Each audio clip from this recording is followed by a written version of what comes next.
Di ba marami pa tayo babayaran? Ano lang yan eh, Pastor, ati na, una-unahan lang, di ba? Nauna si Pastor, sunod kayo. I mean, sooner or later, ganun naman talaga nangyayari. No? I mean, hindi natin really a permanent place para sa kata tayo mag-stay. So, dadating din tayo dyan, unti-unti. I mean, but, Una-una lang. una-una lang.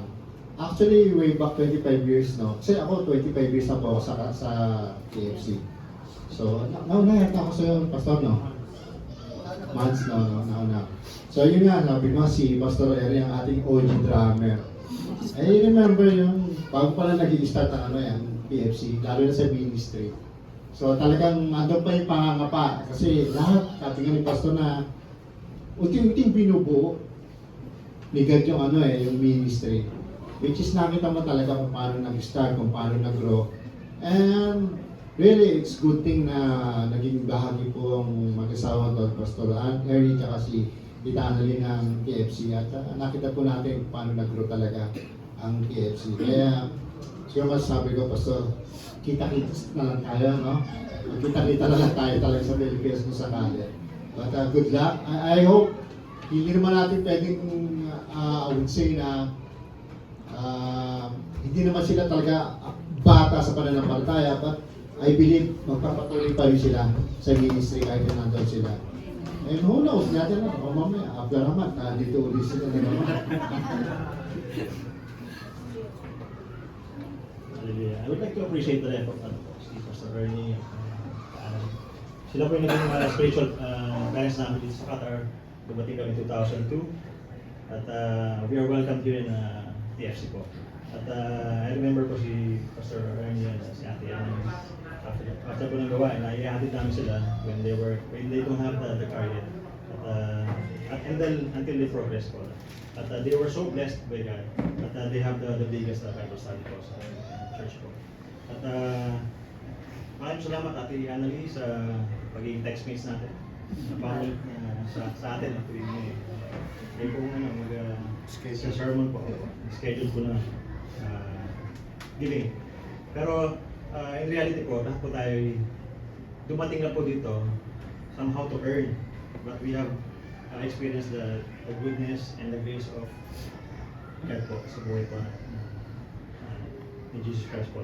At this church has been open to all of us at we have been blessed. At nakita po natin yung kabutihan po ng puso ni Pastor Ernie at ni Ate Annalyn sa pag-open po at pag-entertain po sa mga pangailangan ng ating mga kapatid. At sila po yung naging one of the busiest sa gawain po ng pag-isip po ng word nito. So, thank you po sa inyong time, Ate Annalyn, Pastor Ernie. At we pray for your retirement. It's not actually a retirement. It's just a change of location of blessing po. From here, now you'll be blessed in going back. At your legacy will be remembered sa pamamagitan po ng inyong mga anak na nasa ministry. So, God bless po. May isang question ako. Sino bang willing pumalit kay Tita Ana? Ha?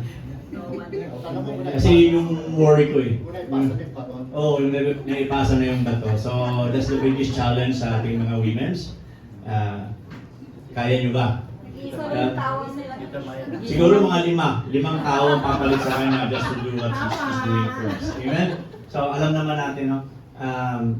Si Pastor Ernie ay constant, tawag dito, katsikahan, na may mga napapansin yung minsan, nag-usap kaming dalawa sa gilid o sa kung saan. So, we speak a lot of things about a lot of things. So, surely you will be missed. And isa sa mga mamimiss ko sa kanya, I don't know kung pabibigyan siya ni Lord, yung pinray niya ako na yung political plans ko para sa Pilipinas, sabi niya, I don't know. But pinag-pray niya ako doon. So, bahala na si Lord kung sagutin yung panalangin ni Pastor Ernie. Anyway, I'm so happy to have meet both of you, and I'm so blessed, and magkikita pa naman tayo next week.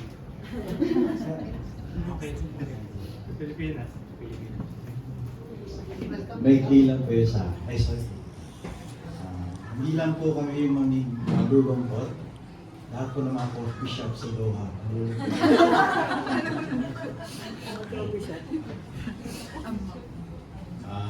Masabi ko lang po kay Pastor Ernie, thank you po for always calling me sa pastor's office.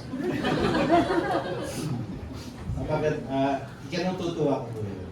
Kasi it's guiding me po. Every time natatayo pa ako, na-share ko na rin po ito na pagbaba ko po, pag may nakita po siya, lalapitan ko ako. Kasama to si Pastor Bernie. Dadali na po nila ako sa pastor's office. Palagi squeeze, but for the good po. Yun po yung I will remain po sa puso ko na lahat ng mga tinuloy. For the glory of God. God bless you. Amen po. Pastor Ernie, kayo, si May. Masakit na ang dibdib ko. Amen. Naniniwala ako sa, kailan mo, 21, bali 22, pero 21 po, nasa airport na po. Ipapaklose niyo po ba para po sa living Bible study? I would say po na punong-puno po ang airport sa 21. Sa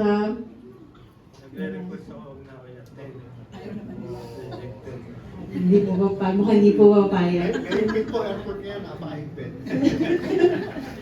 Amen po. Hallelujah. Let's all raise our hands po. Pronounce blessing po to Pastor Ernie and Tita Ana. Hallelujah, Father God.